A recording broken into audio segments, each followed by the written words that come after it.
చేయకుండా ఆపాలి. గతంలో మనది అధికారం ఉన్నప్పుడు చెల్లింది కానీ ఇప్పుడు చెల్లదురా నాయన.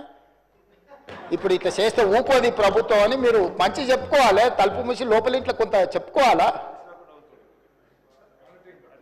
సో దయచేసి మళ్ళొకసారి నేను ప్రతిపక్షానికి విజ్ఞప్తి చేస్తున్నా, అభివృద్ధి భూసేకరణ విషయంలో మీరు అభ్యంతరం పెట్టకండి.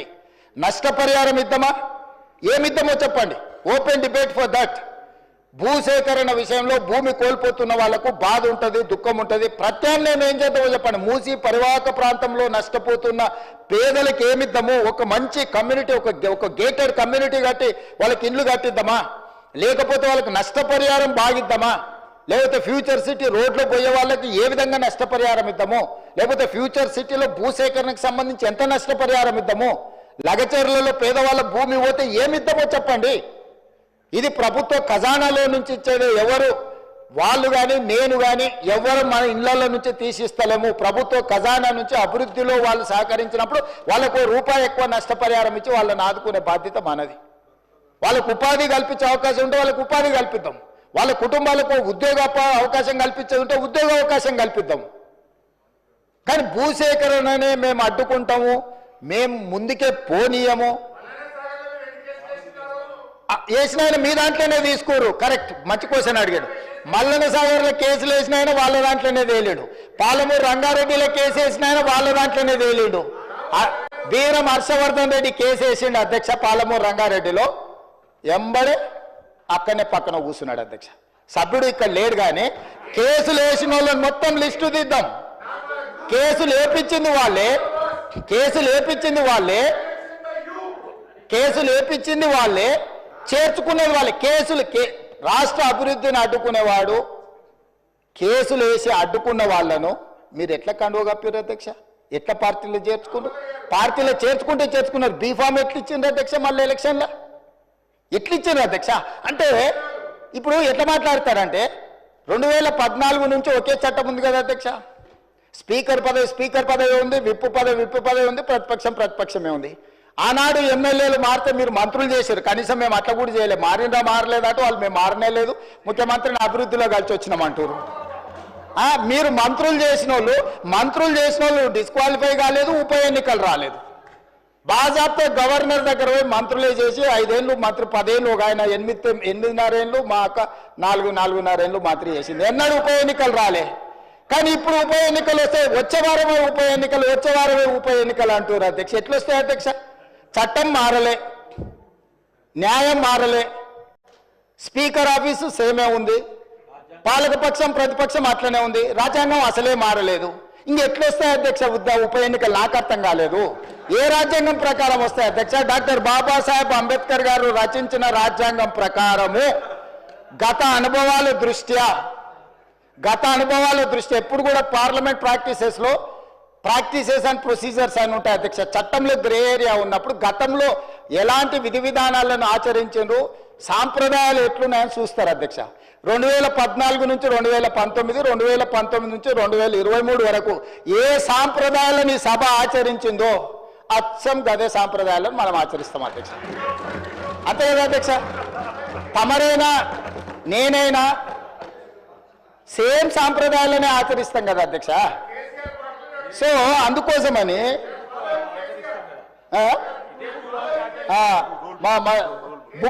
రూల్ బుక్ కూడా మారలే అధ్యక్ష. బుక్ కూడా ఇదే ఉంది. బుక్ వారు రాసిందే అధ్యక్ష. ఆ రోజు కమిటీ వేసి ఈ బుక్ ఎవరెవరు కూర్చొని రాసిన అధ్యక్ష? దీంట్లో పేర్లు కూడా ఉంటాయి అధ్యక్ష. ఉంటుంది, పేరు ఉంటుంది. వాళ్ళు ఈ కమిటీలో ఎవరున్నారో కూడా ఇందులో పేర్లు ఉంటాయి అధ్యక్ష. అందులో మిత్రుడు వివేకానంద వీళ్ళందరూ కూడా సభ్యులే అధ్యక్ష. మేమేం అడుగుతాడో నడుస్తలేము. ఆయన అడుగుల్లో నడుస్తాం, మడుగులో పడతాం. ఆయన అడుగులో నడుస్తామంటే మడుగులో పడతాం, సడుగులు ఇరుగుతాయి అధ్యక్ష. అట్లాంటి వాటి చేయం అధ్యక్ష. సాంప్రదాయాలను పాటిస్తామని అంటున్నాం అధ్యక్ష. ఈ సభ కొన్ని సాంప్రదాయాల ప్రాతిపదికన సభ నడుస్తుంది అధ్యక్ష. నేనున్న సభ్యులందరికీ, ఇక్కడున్న మిత్రులకు, సభ్యులకు, ఆశించుటలకు ఒక ఆయన అయితే ఆల్రెడీ నేను అభ్యర్థి ఆయన ప్రచారం జరుగుతుండు. పాపం ఆయన అమాయకుడు. ఉన్న మంత్రి పదవి ఊడవిక్కిరు, పంచగట్టుకుర్రు. ఆయన నానాడు మా ముందర నువ్వు పంచగట్టుకొని తిరుగుతావని ఓ ఉప ముఖ్యమంత్రినే తీసేసిర్రు. ఎందుకంటే కొంచెం మంచిగా డ్రెస్ అయితే కూడా వాళ్ళకి నచ్చక ఆ రోజు నేను చెప్పిన రోజు ఆయన ఆ రోజు నాకు మంచి మిత్రుడే అప్పట్లో, అరే నువ్వు ఇంత మంచిగా కడక్ తయారై ఇట్లా చేసి నువ్వు సభలోకి వస్తే ఉద్యోగం ఊడుతుందన్న, సరిగ్గా నెల తిరిగేటప్పటికి ఉద్యోగం ఊడిపోయింది అధ్యక్ష. ఇప్పుడు ఆయననే అమాయకుడే ఈ పాపము, వచ్చేసింది వచ్చే వారమే ఎలక్షన్ అని తిరుగుతున్నాడు అధ్యక్ష. అధ్యక్ష, నేను తమరి ద్వారా ఎవరైతే ఉన్నారో సభ్యులు ఎవ్వరు ఆందోళన చెందాల్సిన పని లేదు. ఏ ఉప ఎన్నికలు రావు, ఏ ఉప ఎన్నికలు రావు. వారి ఉప ఎన్నికలు వారు కోరుకున్నా రావు. ఎందుకంటే ఒకవేళ వారు ఇటు వచ్చినా అటు వచ్చినా ఎటు వచ్చినా ఏ ఉప ఎన్నికలు రావు. అక్కడ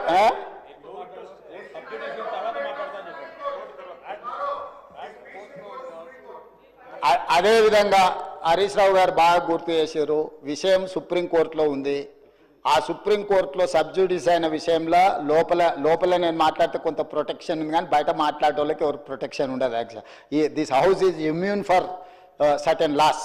ఈ సభలో మనం కొన్ని విషయాలు ప్రస్తావించవచ్చు, సభకు రక్షణ ఉంది తమరి నాయకత్వంలో.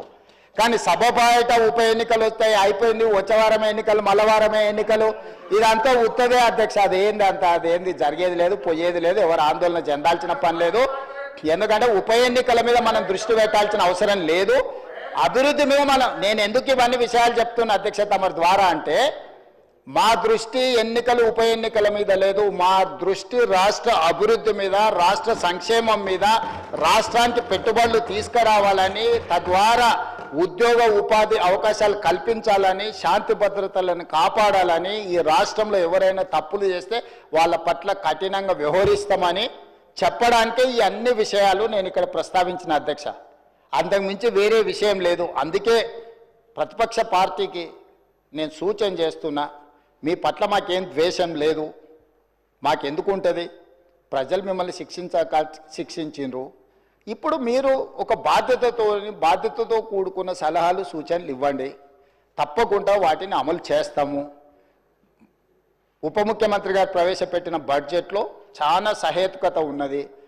మిగతా విషయాలు, చట్టాలు, సాంప్రదాయాలు మా శ్రీధర్ బాబు గారు అనుభవజ్ఞులు, ఎప్పటికప్పుడు బుక్ చూపిస్తూనే ఉన్నాడు, విషయాలు చెప్తూనే ఉన్నాడు.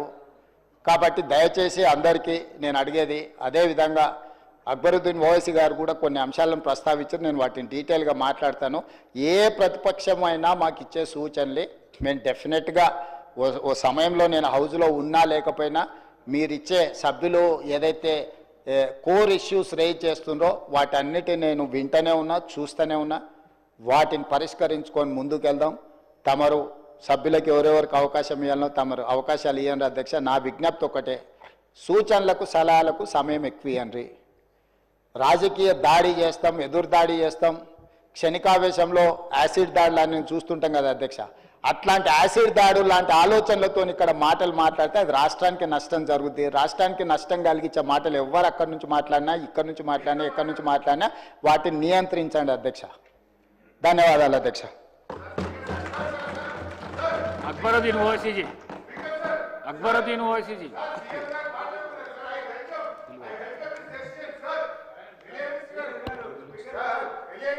Honorable Speaker, sir.